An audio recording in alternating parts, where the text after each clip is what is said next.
Welcome to mega debate. నా పేరు రహీం. సాగు కోసం సర్వస్వం ధారపోసి పండించిన పంటను అమ్ముకోలేక తెలంగాణ రైతు రోడ్డెక్కుతున్నాడు. అన్నదాత సుఖీభవ అనాల్సిన పాలకులు ధాన్యం కొనుగోలు కేంద్రాల వద్ద రైతులను కంటతడి పెట్టిస్తున్నారు. ఒకవైపు రుణమాఫీ అందక మరోవైపు గిట్టుబాటు ధర లేక చివరకు పోలీసుల కాళ్లు పట్టుకుని వేడుకునే దుస్థితి ఎందుకు వచ్చింది? రేవంత్ సర్కార్ ఇచ్చిన రైతు హామీలు కేవలం కాగితాలకే పరిమితమయ్యాయని విపక్షాలు అంటున్నాయి. రైతు సమస్యల్ని నిజంగానే రేవంత్ సర్కార్ పట్టించుకోవడలేదా? గిట్టుబాటు ధరల విషయంలో వాస్తవంగా జరుగుతుంది ఏంటి? పెండింగ్లో ఉన్న హామీలేంటి? రైతులు పోలీసులు కాళ్లు పట్టుకునేలా పరిస్థితులు దిగజారడానికి కారణాలేంటి? ఈ అంశాలపై ఇవాళ మనం డిస్కస్ చేద్దాం. ఇదే విషయంతో మనతో పాటు డిబేట్లో పాల్గొన్నారు బీఆర్ఎస్ నాయకులు గరేపల్లి సతీష్ గారు, అదేవిధంగా గాలి వినోద్ కుమార్ గారు, ప్రముఖ విశ్లేషకులు మనతో పాటు సిద్ధంగా ఉన్నారు. ముందుగా మనం వినోద్ కుమార్ గారి దగ్గరికి వెళ్దాం. వినోద్ కుమార్ గారు నమస్తే అండి. నమస్తే అండి. నమస్తే వినోద్ కుమార్ గారు, రోజు చూస్తున్నాం తెలంగాణలో ఓ పక్క రాష్ట్ర రాజకీయాలంతా ఒకవైపు తిరుగుతుంటే, దేశం మొత్తం రాజకీయాలన్నీ రకరకాల పరిణామాలు చూస్తూ ఉంటే తెలంగాణలో మాత్రం రైతుల కన్నీళ్ల చుట్టే తిరుగుతూ ఉన్నాయి రాజకీయాలు.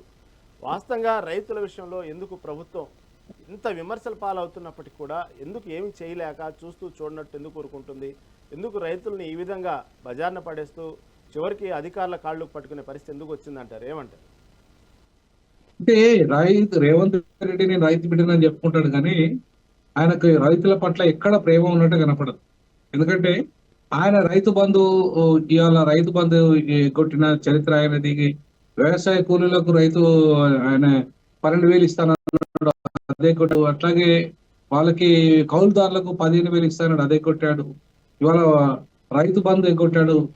అలాగే ఇవాళ సన్నాలకు బోనస్ ఇస్తాడు, 500 రూపాయలు ఎక్స్ట్రా, అదే ఎగ్గొట్టాడు. ఇవాళ కళ్ళాల దగ్గర మొత్తం అక్కడ వడ్లన్నీ ఉన్నప్పటికీ కూడా కొనుగోలు చేసే పరిస్థితి లేదు. ఒకవైపు అకాల వర్షాలు వస్తున్నాయి, ఆ వర్షాలకు మొత్తం ధాన్యం మొత్తం తడిచిపోయింది కొన్ని జిల్లాలలో. వాటిని కొనే పరిస్థితి లేదు. సో ఇవాళ ఆ విషయాలను మాట్లాడడానికి పోతానని ఎవరన్నా ప్రయత్నం చేస్తే బీఆర్ఎస్ ఎమ్మెల్యే కానీ, బీజేపీ కానీ, మరెవరు కానీ, ఇలా రైతు సంఘాలు కానీ మాట్లాడే పరిస్థితి లేకుండా చేసే పరిస్థితి చేస్తున్నాడు ఆయన. ఎందుకంటే ఆయన ఆ మొత్తం పోలీసులతోనే మొత్తం వ్యవస్థ నడిపించాలనుకుంటున్నాడు. అది తప్పది. అది ఎట్టి పరిస్థితుల్లో సాధ్యం కాని విషయం. పోలీసులు మొత్తం వ్యవస్థ నడిపిస్తే ఇక ముఖ్యమంత్రి ఉండాల్సిన అవసరం లేదు, పోలీసులే ముఖ్యమంత్రి స్థానంలో కూర్చోవచ్చు. సో ఈ పరిస్థితులలో ఇవాళ అనవసరమైన విషయాల పట్ల ఆయన ఎక్కువ మక్కువ చూపెడుతున్నాడు. మొత్తం టోటల్ గా ఆయనకు వచ్చే మొత్తం ఎక్కడైతే ఫ్యూచర్ సిటీ, ఆయనకు త్రిగులారు, ఆయనకు తర్వాత మూసీ నది, ఆయనకు ప్రియారిటీ, ఇవన్నీ కూడా ప్రియారిటీలు. ఎక్కడైతే ఇన్కమ్ ఉందో అక్కడ ప్రియారిటీ, ఎక్కడైతే భూములు అమ్ముకునే వ్యవహారం ఉందో, రియల్ ఎస్టేట్ బిజినెస్ ఉందో అక్కడ ప్రియారిటీ తప్ప రైతుల దగ్గర ఆయనకు ఏం ప్రియారిటీ ఉంది? విద్యార్థుల దగ్గర ఆయనకు ఏం ప్రియారిటీ ఉంది? నిరుద్యోగుల దగ్గర ఏం ప్రియారిటీ ఉంది ఆయనకు?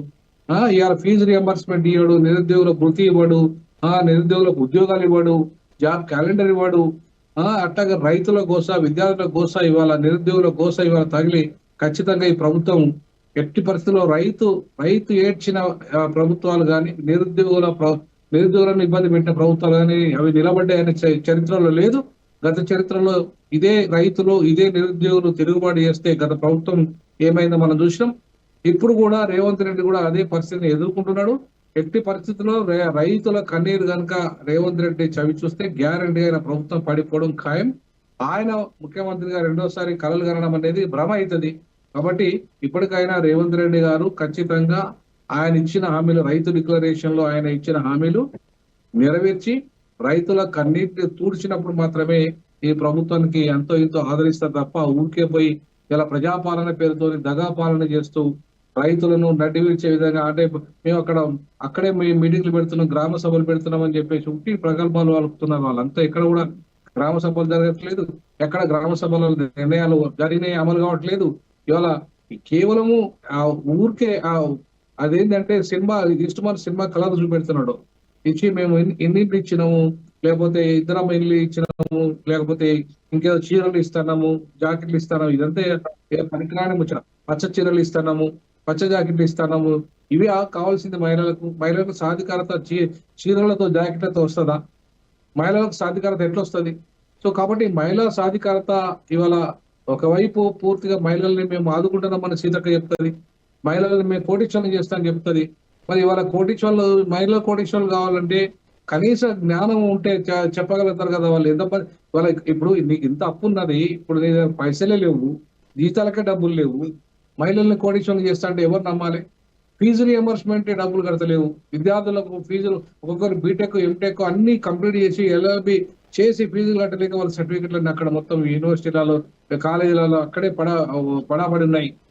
వాళ్ళ భవిష్యత్తు ఎవరు చూడాలి? ఇవన్నీ చూసుకుంటే రేవంత్ రెడ్డి ప్రభుత్వంలో ఎవ్వరు సుఖంగా లేరు. రైతులు లేరు, మహిళలు లేరు, విద్యార్థులు లేరు, నిరుద్యోగులు లేరు.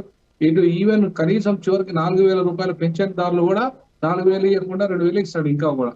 ఆయన 2.5 ఏళ్ళు వచ్చి ప్రభుత్వం వచ్చి ఆ 6 నెలల్లో అన్ని మొత్తం హామీలన్నీ నెరవేరుస్తా అని చెప్పి ఆయన రాహుల్ గాంధీ ప్రగల్భాలు పలికిండ్రు.